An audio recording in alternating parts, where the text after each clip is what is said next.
ಪೀಠಾಧ್ಯಕ್ಷರಾದ ಶಸ್ತಲ ಬ್ರಹ್ಮ ವೀರಭದ್ರ ಶಿವಾಚಾರ್ಯ ಸ್ವಾಮಿಗಳವರು ನಮಗೆಲ್ಲರಿಗೂ ಒಂದು ಬೆಳಕಿನ ಉಪದೇಶವನ್ನು ನೀಡಬೇಕು ಅಂತಂದೇಳಿ ಅವರಲ್ಲಿ ಭಕ್ತಿಯಿಂದ ಪ್ರಾರ್ಥಿಸ್ಕೊಳ್ತೀನಿ.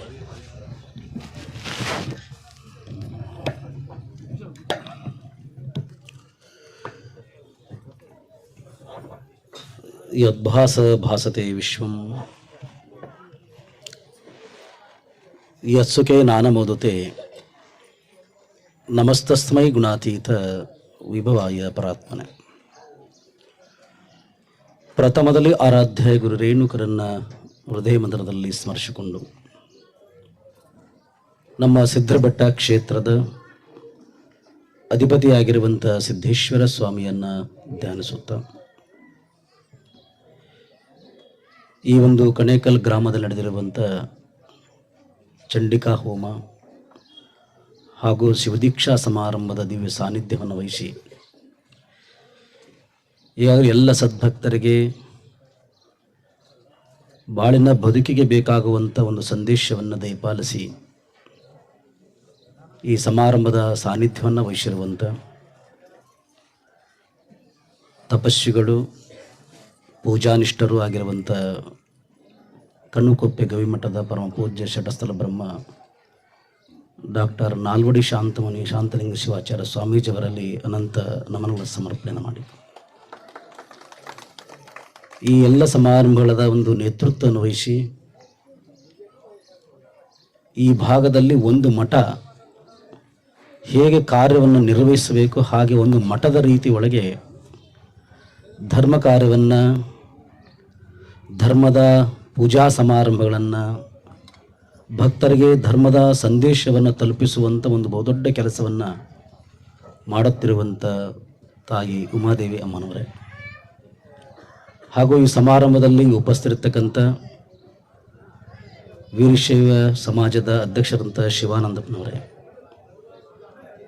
ಮಾಜಿ ಶಾಸಕರಾಗಿರ್ತಕ್ಕಂಥ ಕಾಪು ರಾಮಚಂದ್ರ ರೆಡ್ಡಿ ಅವರವರೇ ಮತ್ತು ಈ ಒಂದು ಸಮಾರಂಭದಲ್ಲಿ ಈಗಾಗಲೇ ನಿರೂಪಣೆಯನ್ನು ಅತ್ಯಂತ ಅರ್ಥಪೂರ್ಣವಾಗಿ ನಿರ್ವಹಿಸಿಕೊಡುತ್ತಿರುವಂಥ ಶಿವಯೋಗಿ ಸ್ವಾಮಿ ಕಂಬಾಳಿ ಮಠ ಅವರೇ ಹಾಗೂ ಈ ಸಮಾರಂಭದಲ್ಲಿ ಉಪಸ್ಥಿತರಿರ್ತಕ್ಕಂಥ ಎಲ್ಲ ಗುರು ಹಿರಿಯರೇ, ಶ್ರದ್ಧೆಯ ತಾಯಂದಿರೇ, ಸದ್ಭಕ್ತರು ಮತ್ತು ಮಕ್ಕಳೇ,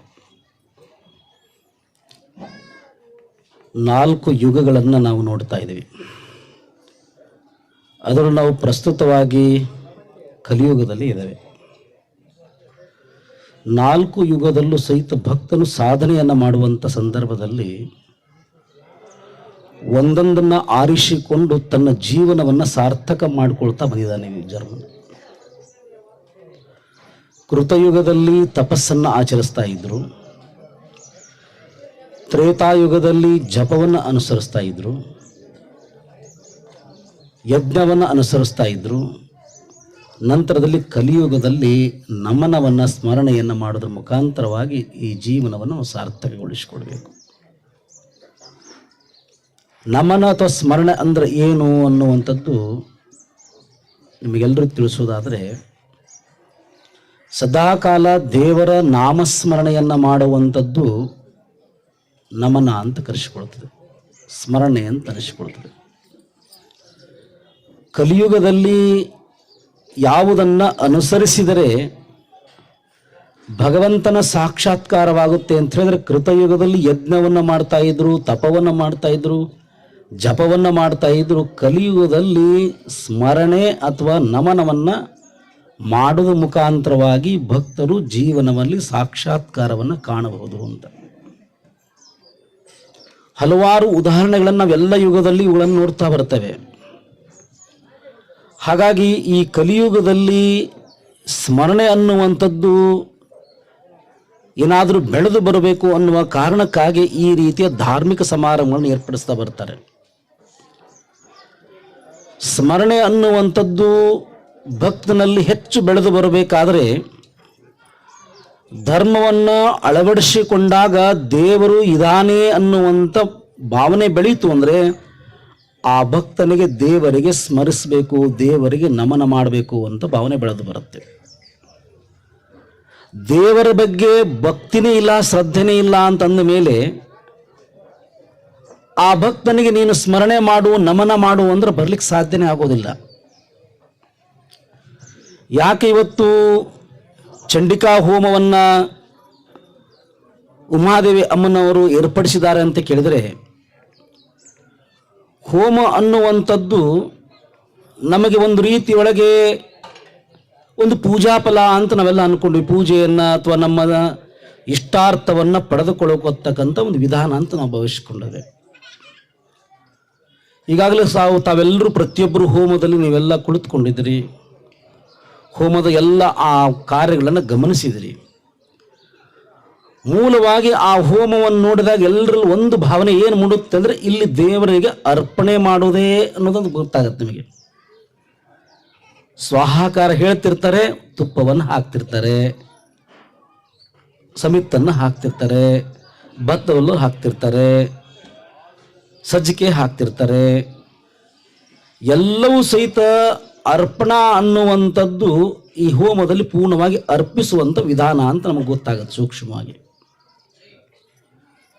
ಆ ಅರ್ಪಿಸುವಂಥ ಒಂದು ವಿಧಾನ ಅನ್ನುವಂಥದ್ದು ನವವಿಧ ಭಕ್ತಿಯೊಳಗೆ ಒಂದು ಭಕ್ತಿ ಇದು. ಭಕ್ತಿಗಳಲ್ಲಿ 9 ಥರ ಭಕ್ತಿಗಳಿದ್ದಾವೆ. ನಾರದ ಮಹರ್ಷಿ ಹೇಳ್ತಾರೆ, ನವವಿಧ ಭಕ್ತಿಗಳಲ್ಲಿ ಶ್ರವಣ ಭಕ್ತಿ, ಕೀರ್ತನ ಭಕ್ತಿ, ಅರ್ಚನ ಭಕ್ತಿ, ಅರ್ಪಣಾ ಭಕ್ತಿ, ಈ ರೀತಿಯ 9 ಥರದ ಭಕ್ತಿಗಳು ಹೇಳುವುದರೊಳಗೆ ಅರ್ಪಣಾ ಭಕ್ತಿ ಅನ್ನುವಂಥದ್ದು. ಆ ಅರ್ಪಣಾ ಭಕ್ತಿ ಹೇಗಿರಬೇಕು ಅನ್ನುವಂಥದ್ದನ್ನು ಹೋಮ ನಮಗೆ ಕಲಿಸಿಕೊಡುತ್ತೆ. ನೀವು ಸಂಸ್ಕೃತ ಇರೋದನ್ನು ಎಷ್ಟೋ ಜನಕ್ಕೆ ಅರ್ಥ ಆಗಿರ್ಲಿಕ್ಕಿಲ್ಲ. ಆ ಹೋಮದಲ್ಲಿ ಮೊದಲು ಅವಿಸ್ಸನ್ನು ಕೊಡಬೇಕಾದಾಗ ಒಬ್ಬ ಪುರೋಹಿತರು, ಒಬ್ಬ ವೈದಿಕರು ವೃಂದದವರು ಅಗ್ನಯೇ ಸ್ವಾಹ ಅಂತ ಹೇಳ್ತಾರೆ. ಚಂಡಿಕಾ ಹೋಮ ಮಾಡಿರೋದ್ರಿಂದ ಚಂಡಿಕಾಯಿ ಸ್ವಾಹ ಅಂತ ಹೇಳ್ತಾರೆ. ಅದರ ಕನ್ನಡ ಅರ್ಥ ಏನು ಅಂತಿದ್ರೆ, ಓಂ ಚಂಡಿಕಾಯಿ ನಮಃ, ಓ ತಾಯಿ ಇದನ್ನು ಸ್ವೀಕರಿಸು, ಯಾವುದನ್ನು ನೀವು ಅರ್ಪಿಸ್ತಿರ್ತೀರೋ ಅದನ್ನು ಸ್ವೀಕರಿಸು ಅಂತ. ಇನ್ನೊಬ್ಬರು ವೈದಿಕರಿಂದವರು ಆ ಸ್ವಹಾಕಾರ ಹೇಳಿದ ಮೇಲೆ ಆ ಅಗ್ನಿಕುಣಲ್ಲಿ ಆ ಅವಿಸ್ಸ ಬಿದ್ದ ತಕ್ಷಣದಲ್ಲಿ ಇನ್ನೊಬ್ಬರು ವೈದಿಕರು ಅಂತ ಹೇಳ್ತಾರೆ, ಚಂಡಿಕಾಯೇ ಇದಂ ನಮಃ, ಇನ್ನೊಬ್ಬರು ಮಂತ್ರ ಹೇಳ್ತಿರ್ತಾರೆ. ಇದರ ಅರ್ಥ ಏನು ಅಂತಾರೆ, ಚಂಡಿಕಾಯೇ ಇದಂ, ಈ ವಸ್ತು ನ ಅಂದ್ರೆ ಇಲ್ಲ, ಮಮ ನನ್ನದೇನೂ ಇಲ್ಲ ಅನ್ನುವಂಥ ಭಾವ ಇತ್ತು ಅಂದರೆ ಆ ಸ್ವಾಹಾಕಾರ ದೇವರಿಗೆ ಮುಟ್ಟುತ್ತೆ ಅಂತ. ಇಡೀ ಹೋಮದ ಒಂದು ಭಾವನೆ ಏನು ಅಂತ ಹೇಳಿದ್ರೆ, ಯಾವುದೇ ನೀವು ಧರ್ಮ ಕಾರ್ಯವನ್ನು ಮಾಡಿದರು, ಯಾವುದೇ ನೀವು ದಾನವನ್ನು ಮಾಡಿದರು, ಯಾರಿಗಾದರೂ ಒಂದು ಸಹಾಯವನ್ನು ಮಾಡಿದರೆ ನನ್ನದು ಅನ್ನುವಂಥ ಭಾವ ಬಂತು ಅಂದರೆ ನೀವು ಅರ್ಪಿಸಿರುವಂಥ, ನೀವು ಮಾಡಿರುವಂಥ ಸೇವೆ ಯಾವುದು ಫಲ ಸಿಗೋದಲ್ಲ, ನನ್ನದೇನು ಇಲ್ಲ ಅಂತ ಭಾವಿಸ್ಕೊಳ್ಬೇಕು. ಇದು ಆ ಹೋಮದ ಮೂಲ ನಮ್ಮ ಸಂದೇಶ ನಮಗೆಲ್ಲರಿಗಿದು. ಅದಕ್ಕೆ ನಾವೆಲ್ಲ ಹೋಮಗಳನ್ನು ಮಾಡುವ ಸಂದರ್ಭದೊಳಗೆ ಯಾವ ರೀತಿಯಾಗಿ ನನ್ನದೇನೂ ಇಲ್ಲ ಅನ್ನುವಂಥ ಭಾವನೆ ಹೇಗಿರುತ್ತೋ, ಲೋಕದ ವಾಸ್ತವ ಜೀವನದೊಳಗೆ ಆ ರೀತಿ ಬದುಕಬೇಕು ನಾವು. ಯಾರಿಗಾದರೂ ಒಂದು ಸಹಾಯ ಮಾಡಿದರೆ, ಯಾರಿಗಾದರೂ ಒಂದು ಏನಾದರೂ ವಸ್ತುಗಳು ಕೊಟ್ಟರೆ, ಯಾವುದಾದ್ರೂ ಮಠ ಮಂದಿರಗಳಿಗೆ ಏನಾದರೂ ದಾನವನ್ನು ಮಾಡಿದರೆ ನಮ್ಮ ಭಾವ ಹೇಗಿರಬೇಕು ಅಂದರೆ, ಭಗವಂತ ನಮಗೊಂದಿಷ್ಟು ಶಕ್ತಿ ಕೊಟ್ಟಿದ್ದ, ಆ ಶಕ್ತಿಯಲ್ಲಿ ಒಂದಿಷ್ಟು ನಾವು ಸೇವೆ ಮಾಡಿದ್ವಿ ಎನ್ನುವಂಥ ಭಾವ ಇದ್ದಾಗ ಮಾತ್ರ ಆ ದಾನ ಮಾಡಿದ, ಆ ಸೇವೆ ಮಾಡಿದ ಫಲ ನಿಮಗೆ ಸಿಗುತ್ತೆ. ಅದಕ್ಕೆ ಪ್ರತಿಯೊಬ್ಬರೂ ಈ ಜೀವನದ ಈ ಸಂದೇಶವನ್ನು ಎಲ್ಲರೂ ನೀವು ಅರಿತುಕೊಳ್ಳುವಂತರಾಗಬೇಕು. ಈ ಧಾರ್ಮಿಕ ಸಮಾರಂಭಗಳು ನಮ್ಮೆಲ್ಲರಿಗೂ ಏನು ಕಲಿಸಿಕೊಡುತ್ತೆ ಅಂತ ಹೇಳಿದ್ರೆ, ನಾವೆಲ್ಲರೂ ದೇವರನ್ನ ಸ್ಮರಿಸಬೇಕು, ದೇವರಿಗೆ ನಾವು ನಮನಿಸಬೇಕು ಅನ್ನುವಂಥ ಜ್ಞಾನ ಬರಲಿ ಅನ್ನುವ ಕಾರಣಕ್ಕಾಗಿ ಈ ಧರ್ಮ ಸಮಾರಂಭಗಳು. ನಾವೆಲ್ಲರೂ ಪ್ರತಿಯೊಬ್ಬರೂ ಸಹಿತ ದೇವರನ್ನ ನಮಿಸುವಂಥದ್ದೇ ಒಂದು ತಪ ಅಂತ ತಿಳ್ಕೊಳ್ಬೇಕು. ನಿಮಗೆ ಸುಮ್ಮನೆ ಒಂದು ಉದಾಹರಣೆ ಮುಖಾಂತರ ಹೇಳಿದರೆ, ಕನ್ನಡದಲ್ಲಿ ವ್ಯಂಜನಗಳಂತ, ನೀವು ಕನ್ನಡದಲ್ಲಿ ಓದಿದ್ದಿರೋ ಗೊತ್ತಿಲ್ಲ, ಅದು ವ್ಯಂಜನ ಕ ಕ ಗ ಗಂಗ ಅಂತ ಓದ್ತಿ ಇದೆ ಅಲ್ಲ ನಿಮ್ಮಲ್ಲಿ, ತೆಲುಗು ಇರ್ತದಲ್ಲ. ಹಾಂ, ಈ ತ ತ ಧನ್ನ ಅಂತ ಬರ್ತದೆ ನೋಡಿಲ್ಲ, ಪ ಪ ಬ ಬಮ್ಮ ಅಂತ ಬರುತ್ತೆ, 5 ಅಕ್ಷರ ಇರ್ತವೆ. ಈ ಕೈಗಳು, ಎರಡೂ ಕೈಗಳು ಮುಗಿದ್ರೆ ಈ ಮೊದಲನೇ ಬಲಗೈಯನ್ನ ಇಲ್ಲಿಂದ ಪ್ರಾರಂಭ ಮಾಡ್ರಿ, ತ ತ ತ ದ ದ ನ ಅಂತ ಅನ್ಕೋರಿ. ಇದನ್ನ ಪ ಪ ಬ ಬ ಮ ಅನ್ಕೊಡ್ರಿ. ಈ ನಮಸ್ಕಾರ ಮಾಡ್ರಿ, ಮುಂದೆ ಏನು ಸಿಗುತ್ತೆ? ಎರಡು ಅಕ್ಷರಗಳು ನಮಸ್ಕಾರ ಅಂತ ನಮ ಅಂತ ಸಿಗುತ್ತೆ ನಿಮಗೆ. ತತದನ್ನ ಪಬ ಮಾಡಿದ್ರೆ ಇವೆರಡು ಕೈಗಳಿಂದ ಜೋಡಿಸಿದ್ರೆ ಮುಂದೆ ಯಾವ್ದು ಕಾಣುತ್ತೆ ನಿಮಗೆ? ಎರಡು ಅಕ್ಷರಗಳು ನಮ ಕಾಣುತ್ತೆ. ಈ ಕಡೆ ಯಾವ್ದು ಕಾಣುತ್ತೆ? ತಪ ಕಾಣುತ್ತೆ. ತಪ ಅಂದ್ರೇನು? ತಪಸ್ಸು ಅಂತ. ಈ ನಮಸುವಂತ ಒಂದು ಭಾವನೆಯಿಂದಲೇ ತಪಸ್ಸ ಸಿದ್ಧಿ ಆಗತ್ತೆ.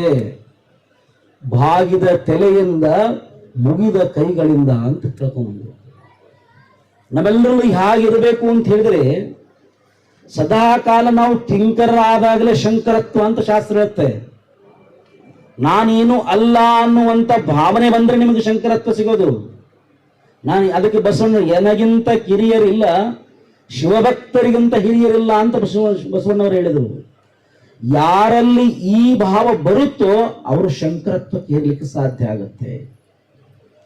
ನಮ್ಮೆಲ್ಲರಲ್ಲಿರ್ತಕ್ಕಂಥ ಅಹಂಕಾರ ಇತ್ತು ಅಂತ ಹೇಳಿದ್ರೆ ನಾವು ಕಿಂಕರ ಆಗಕ್ಕೆ ಸಾಧ್ಯ ಆಗೋದಿಲ್ಲ. ಅಹಂಕಾರ ಅನ್ನುವಂಥದ್ದು ಹೋದ್ರೆ ಮಾತ್ರ ಕಿಂಕರತ್ವ ಬರುತ್ತೆ. ಅದಕ್ಕೆ ನಾನು ಅನ್ನುವಂಥದ್ದು ತಂದು ಕೊಡೋದು ಯಾವುದು? ಅಹಂಕಾರ ತಂದು ಕೊಡುತ್ತೆ.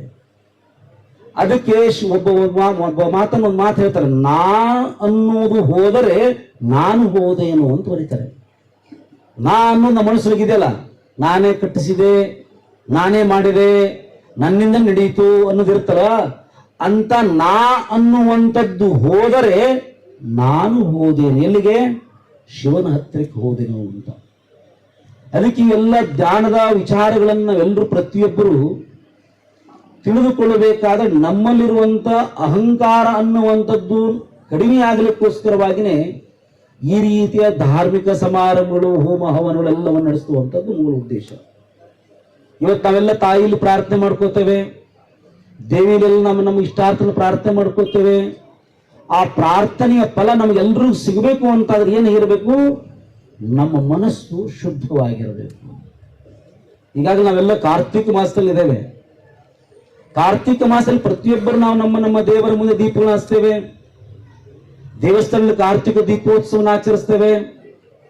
ಆ ದೀಪೋತ್ಸವದ ಮೂಲ ಕಲ್ಪನೆ ಏನು ಅಂತ ಹೇಳಿದ್ರೆ, ಭಗವಂತನೇ ಒಂದು ದೀಪವು, ಒಂದು ಜ್ಯೋತಿಯು ತನ್ನ ಸುತ್ತಲಿರುವ ಕತ್ತಲನ್ನು ಹೇಗೆ ಕಳೆದು ಬೆಳಕನ್ನು ಕೊಡ್ತಾ ಇದೆಯೋ, ನಿನ್ನ ಕೃಪೆಯಿಂದ ನನ್ನನ್ನೊಳಗಿರುವಂತ ಅಂಧಕಾರ, ಅಜ್ಞಾನ ಅನ್ನುವಂಥದ್ದು ದೂರವಾಗಿ ಜ್ಞಾನದ ಬೆಳಕು ನನ್ನಲ್ಲಿ ಮೂಡಬೇಕು ಅಂತ ಹೇಳಿ ನಾವೆಲ್ಲ ಜ್ಯೋತಿಯನ್ನು ಬೆಳಗಿಸ್ಬೇಕಂತೆ. ಕಾರಣ ಏನು ಅಂದ್ರೆ, ನಮ್ಮ ಮನಸ್ಸಿನಲ್ಲಿ ಸದಾಕಾಲ ಒಂದಿಲ್ಲ ಒಂದು ರೀತಿಯಲ್ಲಿ ನಮ್ಮ ಕಲ್ಮಶಗಳು ಹುಟ್ಟುತ್ತಾ ಇರ್ತವೆ ಮನುಷ್ಯನಲ್ಲಿ. ಅದರಲ್ಲೂ ಕಲಿಯುಗದಲ್ಲಿ ಅತ್ಯಂತ ಹೆಚ್ಚಿನ ರೀತಿಯೊಳಗೆ ನಮ್ಮ ಮನಸ್ಸಿನ ಕಲ್ಮಶಗಳು ಮೂಡ್ತವಂತೆ. ಕೆಟ್ಟ ಆಲೋಚನೆಗಳು, ಕೆಟ್ಟ ಭಾವನೆಗಳು, ಅಧರ್ಮದ ಮನೋಭಾವನೆಗಳು ಎಲ್ಲವೂ ಸಹಿತ ನಮ್ಮ ಮನಸ್ಸಲ್ಲಿ ಸದಾ ಬೆಳೀತಾ ಇರುತ್ತೆ. ಅದು ಬರಬಾರದು ಅಂದ್ರೆ ನೀವು ಸದಾ ಕಾಲ ದೇವರ ಸ್ಮರಣೆ ಮಾಡ್ತಿರಬೇಕು. ಸದಾ ಕಾಲ ಯಾರು ದೇವರ ಸ್ಮರಣೆಯನ್ನ ಮಾಡ್ತಾರೋ ಅವರ ಮನಸ್ಸಿನೊಳಗೆ ಯಾವ ಕಲ್ಮಶಗಳು ಬೆಳೆಯೋದಿಲ್ಲ. ಒಂದು ಜಮೀನೇನಾದ್ರೂ 1-2 ವರ್ಷ ಉಳುಮೆ ಮಾಡೋದು ಬಿಟ್ಬಿಡಿ, ಆ ಜಮೀನೊಳಗೆ ಎಲ್ಲ ರೀತಿಯ ಕಸಗಳು, ಬೇಲಿಗಳು ಎಲ್ಲ ಬೆಳೆದು ಹೋಗ್ಬಿಡುತ್ತೆ. ಉಳುಮೆ ಮಾಡ್ತಾ ಇದ್ರೆ ಬರೀ ಕಸ ಅಷ್ಟೇ ಬೆಳೆಯುತ್ತೆ, ಬೇಲಿಗಳು ಬೆಳೆಯೋದಿಲ್ಲ. ಒಬ್ಬ ತಾಯಿ ಒಂದು ಊರಿಂದ ಏನಾದ್ರೂ ಪ್ರವಾಸಕ್ಕೆ ಹೋಗ್ಬೇಕಾದ್ರೆ ಮನೆಯೆಲ್ಲ ಬೀಗ ಹಾಕಿ ಬಾಗಿಲೆಲ್ಲ ಮುಚ್ಚಿ ಒಂದು ವಾರ ಪ್ರವಾಸಕ್ಕೆ ಹೋಗಿ ಬಂದ್ರೆ, ಮನೆಯಿಂದ ಮತ್ತು ವಾರಕ್ಕೆ ಬಂದು ಮನೆ ಬಾಗಿಲು ತೆಗೆದು ನೋಡ್ಲಿ, ಮನೆಯ ಒಳಗಡೆ ಒಂದು ಒಂದು ಒಂದು ಒಂದು ಸೆಂಟಿಮೀಟರ್ ಧೂಳು ಬಿದ್ದಿರುತ್ತದೆ. ಪ್ರತಿಯೊಂದು ಕುಳಿತುಕೊಳ್ಳುವ ಚೇರ್ ಮೇಲೆ ಧೂಳು ಬಿದ್ದಿರ್ತದೆ. ಹಾಗೆ ಆಲೋಚನೆ ಮಾಡಿ, ಮನೆ ಬಾಗಿಲು ಹಾಕಿದೆ, ಮನೆ ಕಿಟಕಿ ಬಂದ್ ಮಾಡಿದೆ, ಆದ್ರೆ ಧೂಳು ಎಲ್ಲಿಂದ ಬಂತು? ಒಂದು ವಾರದ ಒಳಗೆ ಎಲ್ಲಿಂದ ಬಂತು ಧೂಳು ಅಂದ್ರೆ, ನಿತ್ಯವೂ ಸಹಿತ ನಮಗೆ ಗೊತ್ತಿಲ್ಲದ ರೀತಿ ಒಳಗೆ ಪ್ರಕೃತಿಯ ಗಾಳಿಯಲ್ಲಿ ಧೂಳಿರುತ್ತೆ. ಅದು ಕುಳಿತುಕೊಳ್ಳುತ್ತಾ ಕಣ್ಣಿಗೆ ಕಾಣುವಷ್ಟು ಧೂಳು ನಮಗೆ ಕಾಣುತ್ತೆ. ಹಾಗೆ ಮನುಷ್ಯನ ಮನಸ್ಸು ಅನ್ನುವಂಥದ್ದು ಖಾಲಿ ಇತ್ತು ಅಂದ್ರೆ, ಯಾರು ಮನೆಯಲ್ಲಿ ಇಲ್ಲ ಅಂದ್ರೆ ಹೇಗೆ ಧೂಳು ತುಂಬಿಕೊಳ್ಳುತ್ತೋ, ಮನಸ್ಸಿನೊಳಗೆ ದೇವರ ಸ್ಮರಣೆ ಇಲ್ಲದೆ ಹೋದ್ರೆ ಮನಸ್ಸಿನೊಳಗೆ ಕಲ್ಮಶ ಅನ್ನುವಂಥ ಧೂಳು ಸೇರಿಕೊಳ್ಳುತ್ತೆ. ಆ ಮನಸ್ಸಿನಲ್ಲಿರುವಂತ ಕಲ್ಮಶ ಅನ್ನುವಂಥ ಧೂಳು ಅನ್ನುವಂಥದ್ದು ಬರಬಾರದು ಅಂದ್ರೆ, ಸದಾಕಾಲ ನೀವು ಸ್ಮರಣೆ ಮಾಡಿ, ಸದಾಕಾಲ ಶಿವ ಜಪವನ್ನು ಮಾಡಿ, ಸದಾಕಾಲ ಶಿವನ ಚಿಂತನೆ ಮಾಡಿ, ನಿಮ್ಮ ಮನಸ್ಸಿನೊಳಗೆ ಕಲ್ಮಶಗಳು ಬೆಳೆದು ಬರ್ಲಿಕ್ಕೆ ಸಾಧ್ಯ ಇಲ್ಲ. ಹಾಗಾಗಿ ಇಂಥ ಒಂದು ಧರ್ಮ ಕಾರ್ಯಗಳನ್ನ ಮನಸ್ಸನ್ನ ಸದಾಕಾಲ ಶುದ್ಧವಾಗಿ ಇಟ್ಕೊಳ್ಬೇಕು ಅನ್ನುವಂತ ಒಂದು ಕಾರಣಕ್ಕಾಗಿನೇ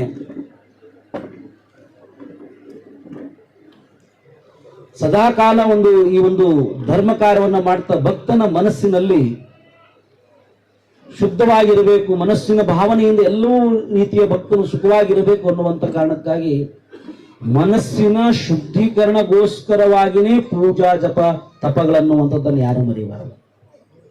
ನಮ್ಮ ಮನಸ್ಸು ಶುದ್ಧವಾಗಿ ಬಿಟ್ಟರೆ ಸಾಕು. ಅದಕ್ಕೆ ವೇದಗಳಲ್ಲಿ ಮಾತ್ರ ಮನ ಏವ ಕಾರಣಂ ಬಂಧನ ಮೋಕ್ಷಯೋಹೋ ಅಂತ ಶಾಸ್ತ್ರದಲ್ಲಿದ್ರು. ಈ ಜಗತ್ತಿನೊಳಗೆ ಒಬ್ಬ ಅತ್ಯಂತ ಸುಖವಾಗಿದ್ದಾನೆ, ಮೋಕ್ಷವನ್ನು ಪಡಿತಾ ಇದ್ದಾನೆ, ಆತನ ಮನಸ್ಸು ಕಾರಣ. ಒಬ್ಬ ವ್ಯಕ್ತಿ ಪರಿಪೂರ್ಣ ತನ್ನ ದುಃಖದಲ್ಲೇ ಕಾಲವನ್ನು ಕಳೀತಾ ಇದ್ದಾನೆ. ಪೂಜ್ಯರು ಹೇಳಿದ ಹಾಗೆ ರಾಕ್ಷಸ ಗುಣ, ತಾಮಸಿ ಗುಣ, ಆ ರೀತಿಯ ಎಲ್ಲ ಗುಣವನ್ನು ಬೆಳೆಸಿಕೊಳ್ತಾ ದುಃಖದಲ್ಲಿದ್ದಾನೆ ಅಂತಂತಾರೆ, ಆತನ ಮನಸ್ಸೇ ಕಾರಣ ಅನ್ನುವಂಥದ್ದನ್ನು ಯಾರು ಮರೆಯಬಾರದು. ಈ ತರ ಧಾರ್ಮಿಕ ಸಮಾರಂಭಗಳು ನಮ್ಮ ಮನಸ್ಸನ್ನ ಶುದ್ಧಗೊಳಿಸೋಸ್ಕರವಾಗಿಯೇ ಈ ಧರ್ಮ ಕಾರ್ಯಗಳು ಇರೋದು. ಅದಕ್ಕೆ ನಾವೆಲ್ಲ ಪೂಜ್ಯರು ನಾವೆಲ್ಲ ಅನ್ಕೋತೇವೆ, ಈ ಭಾಗದಲ್ಲಿ ಉಮಾದೇವಿ ಅಮ್ಮನವರು ಏನಾದರೂ ಈ ತರ ಧರ್ಮ ಕಾರ್ಯವನ್ನ ಮಾಡದೆ ಹೋದರೆ, ಈ ರೀತಿಯ ಧರ್ಮದ ಒಂದು ಕಾರ್ಯಕ್ರಮ ನೆರವೇರಿಸದೆ ಹೋದ್ರೆ ಎಷ್ಟೆಲ್ಲ ಭಕ್ತರು ಧರ್ಮದಿಂದ ವಂಚಿತರಾಗ್ತಿದ್ರು. ಈ ತರ ಧರ್ಮೋಪದೇಶವನ್ನು ಕೇಳಲಿಕ್ಕೆ ಸಾಧ್ಯ ಆಗ್ತಾ ಇದ್ದಿಲ್ಲ. ಈಗ ನಮ್ಮ ರಾಮಚಂದ್ರ ರೆಡ್ಡಿ ಒಳಗೆ ಈ ಭಾಗದಲ್ಲಿ ಇರೋದೇ ಬಹಳಷ್ಟು ಮಠಗಳ ಅಪರೂಪ. ನಮ್ಮ ಕರ್ನಾಟಕದಲ್ಲಿ ಜಿಲ್ಲೆಗೆ 4-3, ಉತ್ತರ ಕರ್ನಾಟಕದಲ್ಲಿ 100 ಮಠ ಸಿಗುತ್ತೆ ನಮಗೆ ಒಂದೊಂದು ಜಿಲ್ಲೆ ಒಳಗೆ. ನಾವು ಬೆಳಗ್ಗೆ ಪಾಲ್ತೂರು ಸ್ವಾಮಿಗಳು ಬಂದ್ರು, ನಿಮ್ಮ ಆಂಧ್ರಕ್ಕೆ ಎಷ್ಟು ಬಂದವು ಸ್ವಾಮೀಜಿ ಅಂದ್ರೆ? ಸ್ವಾಮೀಜಿ 2 ಮಠ ಆಂಧ್ರ ಅವರು, ಒಂದು ಪಾಲ್ತೂರು, ಇನ್ನೊಂದು ಜಂಗಮರಳ್ಳಿ, ಜಂಗಮ ಹೊಸಳ್ಳಿ, 2 ಮಠಗಳು. ಇಂಥ ಸಂದರ್ಭದಲ್ಲಿ ಇವತ್ತು ಒಂದು ಮಠ ಯಾವ ಕೆಲಸ ಮಾಡಬೇಕು? ಬೆಳಗ್ಗೆಲ್ಲ 10-15 ಜನ ಮಕ್ಕಳಿಗೆ ಶಿವದೀಕ್ಷಾ ಕಾರ್ಯಕ್ರಮವನ್ನ ಏರ್ಪಡಿಸಿದ್ರು. ಒಂದು ಮಠ ಧರ್ಮವನ್ನ ಬೆಳೆಸಬೇಕು. ಒಂದು ಮಠವು ಯಾವ ರೀತಿಯಾಗಿ ಧರ್ಮವನ್ನ ದೀಕ್ಷೆಯನ್ನ ಭಕ್ತರಿಗೆ ಮಕ್ಕಳಿಗೆ ಕೊಡಿಸುವಂತ ಕೆಲಸವಾಗಿರ್ಬೋದು. ಭಕ್ತರು ಸುಖವಾಗಿರಬೇಕು ಅನ್ನುವ ಕಾರಣಕ್ಕಾಗಿ ಲೋಕ ಕಲ್ಯಾಣಾರ್ಥವಾಗಿ ಇಂಥ ಚಂಡಿಕಾ ಹೋಮವನ್ನು ಏರ್ಪಡಿಸೋದಾಗಿರ್ಬೋದು. ಇವೆಲ್ಲವನ್ನ ಮಠ ಮಾಡುವಂತ ಕೆಲಸವನ್ನ ಒಬ್ಬ ತಾಯಿ, ಒಬ್ಬ ಶರಣೆ ಮಠದ ರೀತಿ ಒಳಗೆ ತನ್ನ ಕಾಯಕವನ್ನ ಮಾಡ್ಕೊಂಡು ಬರುವಂತ ತಾಯಿ ಯಾರಂದ್ರೆ ಉಮಾದೇವಿ ಅಮ್ಮನ ಅಂತ ಬಹಳ ಶ್ರದ್ಧಾ ಭಕ್ತಿ, ಗುರುಭಕ್ತಿ ನಿಷ್ಠೆ. ಆ ಶ್ರದ್ಧಾ ಮನೋಭಾವ ನೋಡ್ರಿ. ನಾವು ಕಲ್ಮಠಕ್ಕೆ ಮಾತಾಡ್ತಿದ್ವಿ ನೋಡ್ರಿ, ಇವರಿಷ್ಟೆಲ್ಲ ಧರ್ಮ ಕಾರ್ಯವನ್ನು ನಂಬ್ಕೊಳ್ತಾ ಇದ್ರೆ ಆ ಚಂಡಿಕಾ ಹೋಮದಲ್ಲಿ ಒಂದೊಂದು 5 ನಿಮಿಷ ಹೊಗೆ ಹೆಚ್ಚಾಗುತ್ತಂದ್ರೆ ಯಾರು ಇರಕ್ಕೆ ಆಗ್ತಿದ್ದಿಲ್ಲ. ಅಷ್ಟೇನು ಉಸಿರಾಟಕ್ಕೂ ಆಮ್ಲಜನಕ ಇಲ್ಲಾರ್ದ ಅಷ್ಟಾಗಿತ್ತು. ಇವ್ರನ್ನೆಲ್ಲರೂ ಮನಸ್ಸು ಹೇಗಾಗಿದೆ ಅಂದ್ರೆ ಉಮಾದೇವಿ ಅಮ್ಮನವರು ಅವ್ರ ಮಕ್ಕಳದು ಮನಸ್ಸು ಮಾತು ದೊಡ್ಡ ವಿಶಾಲವಾಗಿ ಬೆಳೆಸಿಬಿಟ್ಟಿದ್ದಾರೆ. ಅವರು ನೀವು ಇಷ್ಟೆಲ್ಲ ಹೋಗಿ ಅಲ್ಲಿ ಕೂತ್ಕೊಡ್ರಿ ನೋಡೋಣ, ಯಾರು ಅವ್ರ ಮನೆಯೊಳಗೆ ಮಠದಲ್ಲಿ ಕೂತ್ಕೊಳಕ್ಕಾಗುತ್ತೆ ನಿಮಗೆ? ಇಷ್ಟು ಜಾಗ ರಸ್ತೆ ಇದೆ ಅಂತ ಹೇಳಿ ನಾವೆಲ್ಲ ಕೂತ್ಕೊಂಡಿದ್ದೀವಿ. ಆದ್ರೆ ಎಲ್ಲರೂ ಸಹಿತ ಆ ಜಾಗ ನೋಡ್ಕೊಂಡು ನಾವು ಯಾರು ಬಂದಿಲ್ಲ, ಮನೆ ಜಾಗ ಇಲ್ಲ ಅಂತ ಯಾರು ಬಂದಿಲ್ಲ ನಾವು. ಅವ್ರ ಮನಸ್ಸು ದೊಡ್ಡದಾಗ ಆ ತಾಯಿಯ ಆಶೀರ್ವಾದ ಎಲ್ಲರೂ ಒಳ್ಳೇದಾಗುತ್ತೆ ಅಂತೇನು ಭಾವನೆ ಇಟ್ಟುಕೊಂಡು ಬಂದಿದ್ದೀವಿ. ಅದಕ್ಕೆ ನಾವು ಅನ್ಕೊಂಡ್ವಿ ಅವ್ರ ಮನೆ ಮಾತ್ರ ಚಿಕ್ಕದಿರಬಹುದು, ಅವ್ರ ಮನಸ್ಸು ದೊಡ್ಡದಿರೋದು ಇಷ್ಟಷ್ಟು ಜನ ಸೇರಿದ್ದಾರೆ ಅನ್ನೋದು. ಅದಕ್ಕೆ ನಾವು ಈಗಾಗಲೇ ಒಂದ್ಸಾರಿ ಹೇಳಿದ್ವಿ ನಮ್ಮ ತಿಪ್ಪೇಸ್ವಾಮಿ ಅವರಿಗೆ, ಪ್ರಶಾಂತ್ ಮತ್ತು ತಿಪ್ಪೇಸ್ವಾಮಿ ಅವರು ಯಾವ ರೀತಿ ಅಂತ ಹೇಳಿದ್ರೆ, ಇವತ್ತು ಎಷ್ಟೋ ಜನ ಮಕ್ಕಳು ತಂದೆ ತಾಯಿ ಹೇಳಿದಂತ ಕೆಲಸನೇ ಕೇಳೋದಿಲ್ಲ, ತಂದೆ ತಾಯಿ ಮಾಡುವಂತ ಕಾರ್ಯವನ್ನೇ ಎಷ್ಟೋ ಜನ ಮಾಡೋದಿಲ್ಲ. ನಾವು ಒಂದೊಂದ್ಸರಿ ಅಂತಿರ್ತೇವೆ, ನಿಮ್ ತಂದೆ ತಾಯಿಯ ಆಸ್ತಿಗೆ ವಾರಸ್ತಾರಷ್ಟೇ ಆಗಬೇಡಿ, ನಿಮ್ ತಂದೆ ತಾಯಿ ಮಾಡುವಂತ ಧರ್ಮ ಕಾರ್ಯಕ್ಕೂ ವಾರಸ್ತಾರಾಗಿ ಅಂತ ಹೇಳ್ತೀವಿ ನಾವು. ಅವ್ರು ಹೋದ ತಕ್ಷಣ ಅವ್ರ ಜಮೀನಿಗೆ ನೀವು ಪಾಣಿ ತಿದ್ದಿಸಿಕೊಳ್ಳೋದು ಬಹಳ ದೊಡ್ಡದಲ್ಲ, ಅವ್ರ ಆಸ್ತಿಗೆ ನೀವು ಮಾಲೀಕರಾಗೋದಷ್ಟೇ ದೊಡ್ಡದಲ್ಲ. ಅವರು ಮಾಡಿಕೊಂಡು ಬಂದಿರತಕ್ಕಂಥ ಧರ್ಮ ಕಾರ್ಯಕ್ಕೆ ನೀವು ಆ ಧರ್ಮ ಅಧಿಕಾರವನ್ನ ಅರ್ಪಿಸಿಕೊಳ್ಳೋದು ಅಂತ ದುಡ್ಡಿಸಿಕೊಳ್ಬೇಕು ಅಂತ. ಆದ್ರೆ ಬಹುದೊಡ್ಡ ಪುಣ್ಯ ಅಂತಂದ್ರೆ ಉಮಾದೇವಿ ಅಮ್ಮನವರು ಆ ತಾಯಿಯ ಆಶೀರ್ವಾದ ಮಕ್ಕಳು ಹೇಗೆ ಸಿಕ್ಕಿದ್ದಾರೆ ಅಂತ ಹೇಳಿದ್ರೆ, ಆ ತಾಯಿ ಏನ್ ಹೇಳ್ತಾರೆ ಅವ್ರಿಬ್ರು ಮಕ್ಕಳು ಅಂತಾರೆ. ಅವ್ರ ಅಳಿಯಂದ್ರು ಬರಿದ್ದಾರೆ, ಅವರು ಅವ್ರ ಜೊತೆ ಸೇರ್ಕೊಂಡ್ಬಿಟ್ಟಿದ್ದಾರೆ. ಎಲ್ಲರೂ ಸೇರ್ಕೊಂಡು ಹೇಗಾಗಿದ್ದಾರೆ ಅಂದ್ರೆ, ಆ ತಾಯಿ ಏನ್ ಹೇಳ್ತಾರೆ ಎಲ್ಲರೂ ಸದಾಕಾಲ ಆಯ್ತು ಅಂತ ಹೇಳ್ತಾರೆ. ಯಾವ್ದಾದ್ರು ಮಟ್ಟಕ್ಕೆ ಹೋಗೋಣ ಬಾಮ್ಮ ಅಂತ ಕರ್ಕೊಂಡು ಹೋಗ್ತಾರೆ. ಈಗ ಚಂಡಿಕಾ ಮೇಡಮ್ ಆಯ್ತು ಮಾಡೋಣ ಅಂತ ಹೇಳ್ತಾರೆ. ಅದಕ್ಕೆ ನಾವು ಉಮಾದೇವಿ ಅಮ್ಮನವರಿಗೆ ಮತ್ತು ಅವರಿಬ್ಬರಿಗೆ ಎಲ್ರಿಗೂ ಹೇಳೋದೇನಂತ ಹೇಳಿದ್ರೆ, ನಿಮ್ಮ ಮನಸ್ಸೇನೋ ದೊಡ್ಡದಿದೆ, ಏನಾದ್ರೂ ಒಂದ್ ಸ್ವಲ್ಪ ಅವಕಾಶ ಇದ್ರೆ ಹೊರಭಾಗದಲ್ಲಿ 1 ಎಕರೆ ಜಮೀನು ತೆಗೆದುಕೊಂಡು ಒಂದು ಒಳ್ಳೆಯ ಮಠದ ರೀತಿಯೊಳಗೋ ಒಂದು ಆಶ್ರಮದ ರೀತಿಯೊಳಗೋ ಒಂದು ದೇವಸ್ಥಾನದ ರೀತಿಯಲ್ಲೂ ಒಂದು ಜಾಗವನ್ನ ತೆಗೆದುಕೊಂಡು ಮಾಡುವಂತ ಮೊದಲೇ ಕೆಲಸವನ್ನ ನೀವು ಮಾಡಬೇಕು ಅನ್ನುವಂಥದ್ದನ್ನು ಈ ಸಂದರ್ಭದಲ್ಲಿ ನಾನು ಎಲ್ಲರಿಗೂ ಹೇಳಲಿಕ್ಕೆ ಇಚ್ಛೆ ಪಡ್ತೇನೆ. ನೀವು ಸಂಕಲ್ಪ ಮಾಡಿ, ಭಗವಂತ ನೀವು ಸಂಕಲ್ಪ ಮಾಡ್ರಿ ಏನಾದರೂ ನಿಮ್ಗೆ ಅವಕಾಶವನ್ನು ಕೊಟ್ಟೇ ಕೊಡ್ತಾನೆ. ಭಕ್ತನಾಗಿರ್ತಕ್ಕಂಥವನ ಸಂಕಲ್ಪ ಹೇಗಿರಬೇಕು ಅಂದ್ರೆ ಯಾವುದೇ ಫಲಾಪೇಕ್ಷೆ ಇರಲಾರದೆ ನಾವು ಮಾಡುವಂತ ಕಾರ್ಯ ಇತ್ತು ಅಂತಂದ್ರೆ ಬರೀ ಭಕ್ತರಲ್ಲ, ದೇವರು ಬಂದು ಆ ಕಾರ್ಯವನ್ನು ನೆರವೇರಿಸಿಕೊಡ್ತಾನೆ. ದೇವರು ಬಂದು ಯಾವುದೇ ಫಲಾಪೇಕ್ಷೆ ಇರಬಾರದು. ನಿಮಗೇನೋ ಮನಸ್ಸಿಗೆ ನೋವಾಗಿರ್ಬೋದು, ಅಯ್ಯೋ ಸಾಕು ಸ್ವಾಮೀಜಿ ಇಷ್ಟೇ ಅನ್ನೋ ಅಂತ ಅನ್ಬೋದು.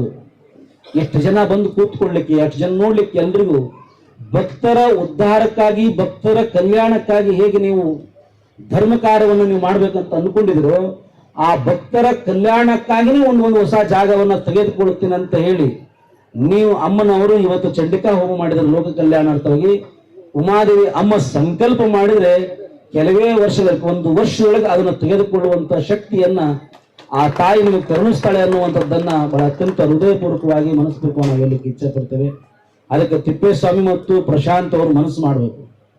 ಅವ್ರು ಒಂದ್ಸಾರಿ ಅಂದ್ರು, ಬುದ್ಧಿ ಬಹಳ ಕಡಿಮೆ ಕಾಲದಲ್ಲಿ ಶಕ್ತಿ ಇತ್ತು, ಅವಾಗ ನಾವು ತೆಗೆದುಕೊಳ್ಬಾಗಿತ್ತು, ಈಗೆಲ್ಲ ರೇಟ್ ಎಲ್ಲ ಕೋಟಿ ಗಂಟೆ ಆಗ್ಬಿಟ್ಟಿದ್ದಾವೆ ಅಂತ ಹೇಳಿದ್ರು. ಅವಾಗ ಲಕ್ಷ ಗಂಟೆ ಇದ್ದಾಗ ನಿಮ್ಮ ವ್ಯಾಪಾರ ಎಷ್ಟಿತ್ತು? ಒಂದೇ ಅಂಗಡಿ ಇತ್ತು. ಈಗ ಕೋಟಿ ಗಂಟೆ ಬಂದಾಗ ಎಷ್ಟು ವ್ಯಾಪಾರ ಹೇಗಿದೆ ಅಂಗಡಿಗಳು? ನಾವು ಹೋಗಿದ್ದು 2 ಅಂಗಡಿಗೆ ಅದಾವೆ. ಹಾಗಾಗಿ ವ್ಯಾಪಾರನೂ ಬೆಳೆದಿದೆ, ಇನ್ಕಮ್ಮು ಬೆಳೆದಿರ್ತದೆ, ಅದು ಸಹಿತ ಬೆಳೆದಿರ್ತದೆ. ಅದಕ್ಕೆ ಮನಸ್ಸು ಬೇಕು. ಅದಕ್ಕೆ ಏನೋ ಒಂದು ಸಂಕಲ್ಪವನ್ನು ಮಾಡಿ ನಾವು ನಮ್ಮ ಮಠದ ವತಿಯಿಂದ ಭಕ್ತರ ಸಹಕಾರದ ಎಷ್ಟು ಸಾಧ್ಯ ಅಷ್ಟು ಆ ಜಮೀನಿಗೆ ನಾವು ಆಶೀರ್ವಾದ ರೂಪದಲ್ಲಿ ನಾವು ನಿಮಗೊಂದಿಷ್ಟು ಹಣವನ್ನು ನಾವು ಒದಗಿಸಿಕೊಡ್ತೇವೆ. ಮತ್ತೆ ಅಷ್ಟು ಇಷ್ಟು ಅಂತ ಅನ್ನೋಕೋಗ್ಬಿಟ್ಟು ಒಂದು 51,000 ರೂಪಾಯಿ ಹಣವನ್ನ ನಾವು ನೀವು ಯಾವಾಗ ಹೇಳ್ತೀರೋ ಅವಾಗ ಅದನ್ನು ತಲುಪಿಸುವಂತ ಕೆಲಸವನ್ನ ನಾವು ಮಾಡ್ತೇವೆ. ಅದಕ್ಕೆ ಉಮಾದೇವಿ ಅಮ್ಮನವರು ಒಂದು ಹೊರಭಾಗದಲ್ಲಿ ಒಂದು ಜಾಗವನ್ನ ನಿವೇಶನವನ್ನ ತೆಗೆದುಕೊಂಡು ಒಂದು ಒಳ್ಳೆ ಸುಂದರವಾಗಿ ಧರ್ಮ ಕಾರ್ಯವನ್ನು ಮಾಡುವಂಥದ್ದನ್ನು ಮಾಡಿ ಮುಂದೊಂದು ದಿವಸ ಈ ಭಾಗದಲ್ಲಿ ಒಂದು ಮಠದ ರೀತಿ ಒಳಗೆ ರಾಮಚಂದ್ರ ರೆಡ್ಡಿ ಅವರು ಹೇಳಿದ್ರಲ್ಲ, ಮಠಗಳಿದ್ರೆ ಇನ್ನು ಎಷ್ಟು ಚೆನ್ನಾಗಿ ಬೆಳೀತಾ ಇದ್ದು, ಕರ್ನಾಟಕದಲ್ಲಿ ಹೇಗೆ ಎಲ್ಲ ಅಕ್ಷರದಾನ, ಅಕ್ಷರ ದಾಸೋಗ, ಜ್ಞಾನ ದಾಸೋಗ, ಧರ್ಮ ದಾಸೋಗ, ಧರ್ಮ ಕಾರ್ಯ ಪ್ರತಿಯೊಂದು ಸಹಿತ ಇವತ್ತು ಎಲ್ಲ ಮಠ ಮಾಡಿ ನಡೀತಾ ಇದೆ. ಒಂದು ಕಾಲದಲ್ಲಿ ಕರ್ನಾಟಕ ರಾಜ್ಯದ ಮಠಗಳೇ ಇಲ್ಲದೆ ಹೋಗಿದ್ರೆ ಇನ್ನು ಎಷ್ಟೋ ಪರ್ಸೆಂಟೇಜ್ ಅನಕ್ಷರಸ್ಥರಿದ್ದು ಕರ್ನಾಟಕ ಒಳಗೆ. ಒಂದೊಂದು ಮಠಗಳಿಗೆ 100ರಿಂದ ಹಿಡಿದುಕೊಂಡು 10,000ವರೆಗೂ ಸಹಿತ ಮಕ್ಕಳು ಸಾಕುವಂತ ಮಠಗಳು ಕರ್ನಾಟಕದಲ್ಲಿ ಇದ್ದಾವೆ. ಅದಕ್ಕೆ ಆಂಧ್ರ ಪ್ರದೇಶದಲ್ಲಿ ಬಹಳಷ್ಟು ಇನ್ನೂ ಬಡತನದ ಜನ ಇರೋದ್ರಿಂದ ಬರೀ ಮಠ ಒಂದು ವೀರಶೈವ ಮಠ ಬೆಳೀತು ಅಂತಂದ್ರೆ ಬರೀ ವೀರಶೈವರೇ ಬೆಳೀತಾರಂತ ಯಾರು ಭಾವಿಸ್ಕೊಳ್ಳಬೇಡಿ. ವೀರಶೈವ ಧರ್ಮದ ಅವರು ಆಗಿದ್ರು ಸಹಿತ ಎಲ್ಲ ಧರ್ಮದವರನ್ನು ಸೇರಿಸಿಕೊಂಡು ಬೆಳೆಸುವಂತ ಒಂದು ಕಲ್ಪನೆ ಇದೆಯಲ್ಲ, ಅದು ವೀರಶೈವ ಮಠಗಳಿಗೆ ಮಾತ್ರ ಸಾಧ್ಯ ಇದೆ. ಅದಕ್ಕೆ ಆ ಮಠಗಳನ್ನು ಬೆಳೆಸುವಂತ ಒಂದು ಕೆಲಸ ಆಗಬೇಕು. ಅದಕ್ಕೆ ನಮ್ಮ ಶಿವಾನಂದಪ್ಪನವರು ಸಹಿತ ಜಿಲ್ಲೆಯ ವೀರಶೈವ ಸಮಾಜ ಮುಖಂಡರು ಬಂದಿದ್ದಾರೆ ಈ ಭಾಗದಲ್ಲಿ. ರಾಜ್ಯದ ರಾಜ್ಯಾಧ್ಯಕ್ಷರು ಬಂದಿದ್ದಾರೆ. ಅದಕ್ಕೆ ಶಿವಾನಂದಪ್ಪನವರು ಮನಸ್ಸು ಮಾಡಿ, ರಾಮಚಂದ್ರ ರೆಡ್ಡಿ ಅವರು ರಾಜಕೀಯ ಮುಖಂಡರಾಗಿದ್ದಾರೆ. ನಮ್ಮ ಸಮಾಜಕ್ಕೆ ಇಡೀ ರಾಜ್ಯದ ರಾಜಕೀಯ ಮುಖಂಡರು ಯಾರು ಅಂದ್ರೆ ಮೊದಲನೇದಾಗಿ ರಾಮಚಂದ್ರ ರೆಡ್ಡಿ ಅವರದೇ ಹೆಸರು ಬರುತ್ತೆ ರಾಜಕೀಯ ಒಳಗೆ. ಪ್ರಪ್ರಥಮವಾಗಿ ಸಮಾಜದಲ್ಲಿ ವೀರಶೈವ ಸಮಾಜ ಶಾಸಕರಾಗಿ ಆಯ್ಕೆಯಾಗಿರ್ತಕ್ಕಂಥವ್ರು ಶಿವಾನಂದಪ್ಪರು ಮನಸ್ಸು ಮಾಡಿ ಈ ಭಾಗದಲ್ಲಿ ನಡೆಸುವಂತ ಎಲ್ಲ ಗುಣಗಳು ಅಮ್ಮನಲ್ಲಿ ಆಗಿರ್ಬೋದು, ಅವ್ರ ಮಕ್ಕಳಲ್ಲಿ ಆಗಿರ್ಬೋದು. ಒಬ್ಬ ಗುರುಗಳು ಹೇಗೆ ಇರಬೇಕು, ಗುರು ಏನ್ ಗುರು ಇರಬೇಕು, ಆ ಎಲ್ಲ ಗುಣಗಳು ಅವರಲ್ಲಿ ಇದಾವೆ. ಅದನ್ನ ಒಂದು ಮಠದ ರೀತಿ ಒಳಗೆ ಬೆಳೆಸಿ ಮುಂದಿನ ದಿನಮಾನ ಯಾರಾದರೂ ಒಬ್ಬ ಪೂಜ್ಯ ಒಬ್ಬರು ಯಾರ ಮರಿಗಳು ಸಿಕ್ಕರೆ ಅಥವಾ ಏನಾದ್ರು ಸಿಕ್ಕರೆ ಒಂದು ಮಠದ ರೀತಿ ಒಳಗೆ ಕಟ್ಟುವಂತ ಒಂದು ಮನಸ್ಮೋನವನೆಯನ್ನ ನೀವೆಲ್ಲ ಬೆಳೆಸಬೇಕು. ನಿಮ್ಮಿಬ್ಬರು ಜವಾಬ್ದಾರಿ ಅನ್ನುವಂಥದ್ದನ್ನ ಶಿವಾನಂದಪ್ಪನವರು ಮತ್ತು ರಾಮಚಂದ್ರ ರೆಡ್ಡಿ ಅವರಿಗೆ ಈ ಜವಾಬ್ದಾರಿಯನ್ನ ವಹಿಸ್ತಾ ಇದ್ದೇವೆ ಅನ್ನುವಂಥ ಮಾತನ್ನ ಈ ಸಂದರ್ಭದಲ್ಲಿ ತಿಳಿಪಡಿಸಿ ಈ ಕಾರ್ಯಕ್ರಮ ಅತ್ಯಂತ ಶಾಸ್ತ್ರೋಕ್ತವಾಗಿ ಇವತ್ತು ನಡೆದಿದೆ. ಬಹಳ ಅತ್ಯಂತ ಶ್ರದ್ಧಾಭಕ್ತಿಯಿಂದ ಧರ್ಮ ಕಾರ್ಯವನ್ನ ನಡೆಸ್ತಾ ಬಂದಿದ್ದಾರೆ. ಆ ತಾಯಿಯ ಸಂಕಲ್ಪ ಮತ್ತು ಆ ತಾಯಿಯ ಒಂದು ಚಿಂತನೆಯಿಂದ ನಮ್ಗೆ ಎಷ್ಟೇ ಒತ್ತಡ ಇದ್ರೂ ಸಹಿತ ನಾವು ಕಡೆ ಕಲಿಕೆ ಯಾವತ್ತೂ ಬರೋಗಿಲ್ಲ ಅಂತ ಹೇಳಕ್ ಆಗೋದೇ ಇಲ್ಲ. ನಾವು ನಿನ್ನೆ ಮಧ್ಯರಾತ್ರಿ 2-3 ಬೆಂಗಳೂರು ಕಾರ್ಯಕ್ರಮ ಮುಗಿಸಿ, ತುಮಕೂರು ಕಾರ್ಯಕ್ರಮ ಮುಗಿಸಿ ಮಧ್ಯರಾತ್ರಿ 2:30 ಬಂದ್ವಿ. ಇವತ್ತು ಸಹಿತ 2-3 ಕಾರ್ಯಕ್ರಮ ಇದ್ರು. ಕಾರಣ ಏನಂದ್ರೆ ಆ ತಾಯಿಯಲ್ಲಿ ಯಾವುದೇ ರೀತಿಯ ಸ್ವಾರ್ಥ ಮನೋಭಾವನೆ ಇಲ್ಲ. ನನಗೆ ಒಳ್ಳೇದಾಗ್ಲಿ ಅಂತ ಯಾವತ್ತೂ ಕೇಳಿ, ಎಲ್ರಿಗೂ ಒಳ್ಳೇದಾಗ್ಲಿ ಅಂತ ಆಶೀರ್ವಾದ ಮಾಡಿ ಸ್ವಾಮಿ ಅಂತ ಹೇಳ್ತಾರೆ. ಹಾಗಾಗಿ ಅಂತ ಒಂದು ಮನೋಭಾವನೆಯಿಂದ ನಾವೆಲ್ಲ ಇವತ್ತು ಪೂಜ್ಯರು ಪರಮ ಪೂಜ್ಯರು ಸಹಿತ ಆಗಿರ್ಬೋದು. ನಮ್ಮ ಕಣ್ಕುಪ್ಪೆ ಪರಮ ಪೂಜ್ಯರಿಗೂ ಸೇಮ್ ಇಲ್ಲಿ ಅತ್ಯಂತ ಭಕ್ತಿ ಶ್ರದ್ಧೆಯನ್ನು ಇಟ್ಟುಕೊಂಡಂತವ್ರು. ಪರಮ ಪೂಜ್ಯರು ಅಷ್ಟೇ ಹಾಗೆ. ಕನೇಕಲ್ ಗ್ರಾಮ ಅಂತ ಹೇಳಿದ್ರೆ ಯಾವುದೇ ಕಾರ್ಯಕ್ರಮ ಇದ್ದು ಸಹಿತ ಅವ್ರ ಬದಿಗೊತ್ತಿ ನಿನ್ನೆ ರಾತ್ರಿನೇ ಬಂದು ಮೊಣಕಾಲು ಮುಡ್ಲಿ ಕಾರ್ಯಕ್ರಮ ಮುಗಿಸ್ಕೊಂಡು ನೇರವಾಗಿ ಇವತ್ತು ಆ ತಾಯಿಯ ಒಂದು ಸಂಕಲ್ಪವನ್ನ ಈಡೇರಿಸಬೇಕು. ಆ ಚಂಡಿಕಾ ಹೋಮದಲ್ಲಿ ಬರೀ ನಿಮಗೆಲ್ಲ ಫಲ ಸಿಗಬೇಕು ಅಂದ್ರೆ ಬರೀ ಪೂಜಾ ಫಲವನ್ನು ಮಾಡಿದಷ್ಟು ಸಾಲದು. ಗುರು ಸಾನ್ನಿಧ್ಯದಲ್ಲಿ ಗುರು ಸಾಕ್ಷಿ ಇಟ್ಟುಕೊಂಡು ಮಾಡಿದಾಗ ಯಾವುದೇ ಪೂಜಾ ಫಲಗಳು ಸಿದ್ಧಿಯಾಗುತ್ತೆ ಅನ್ನುವ ಕಾರಣಕ್ಕಾಗಿ ಪರಮ ಪೂಜ್ಯರ 3 ಜನ ಪರಮ ಪೂಜ್ಯರನ್ನ ಕರೆಸಿ ಇವತ್ತು ಆ ಚಂಡಿಕಾ ಹೋಮದಲ್ಲಿ ಪಾಲ್ಗೊಂಡಂತ ಎಲ್ಲ ಭಕ್ತರಿಗೆ ಅವರೆಲ್ಲರ ಸಂಕಲ್ಪಗಳು ಇಷ್ಟಾರ್ಥಗಳು ಸಿದ್ಧಿ ಆಗಲಿ ಅಂತ ಹೇಳಿ ಈ ಕಾರ್ಯವನ್ನು ಇವತ್ತು ಅವರು ನೆರವೇರಿಸಿದ್ದಾರೆ ಅನ್ನುವಂಥ ಮಾತನ್ನ ಈ ಸಂದರ್ಭದಲ್ಲಿ ತಿಳಿಪಡಿಸಿ ಈ ಸಮಾರಂಭದಲ್ಲಿ ಭಾಗವಹಿಸುವಂತ ಎಲ್ಲರಿಗೂ ಶುಭವನ್ನು ಕೋರಿ ನಮ್ಮೆರಡು ಮಾತಿಗೆ ವಿರಾಮ ಹೇಳ್ತೀವಿ. ಓಂ ಶಾಂತಿ ಶಾಂತಿ ಶಾಂತಿ. ಪೂಜ್ಯರಿಗೆ ಮತ್ತೊಮ್ಮೆ ನಿಮ್ಮೆಲ್ಲರ ಪರವಾಗಿ ಭಕ್ತಿಯ ನಮಸ್ಕಾರಗಳನ್ನ ಸಮರ್ಪಣೆ ಮಾಡಿ, ಪ್ರಾಯಶಃ ನಮ್ಗೆಲ್ಲರಿಗೂ ಹೇಳಿಲ್ಲ, ಇಬ್ಬರಿಗೆ ರಾಮಚಂದ್ರ ರೆಡ್ಡಿಗೆ ಶಿವಾನಂದ ಅವರಿಗೆ ಅಷ್ಟೇ ಹೇಳ್ಯಾರ ಅಂತ ತಿಳ್ಕೊಬೇಡ್ರಿ. ಅವ್ರ ಪ್ರತಿನಿಧಿಗಳಷ್ಟೇ. ಇನ್ನು ಉಳಿದವ್ರು ನಾವೆಲ್ಲರೂ ಅಮ್ಮನ ಜೊತೆಗಿದ್ದು ಮುಂದಿನ ವರ್ಷದಲ್ಲೇ ಇಲ್ಲೊಂದು ಆಶ್ರಮನೋ ಮಠನೋ ಆಗುವಂತ ರೀತಿ ಒಳಗೆ ಎಲ್ಲರೂ ಸಹಕಾರ ನೀಡಬೇಕು. ನಾವು ನೀಡ್ತೀವಿ ಅನ್ನೋದಾದ್ರೆ ನೀವೆಲ್ಲರೂ ಚಪ್ಪಾಳೆ ತಟ್ರಿ.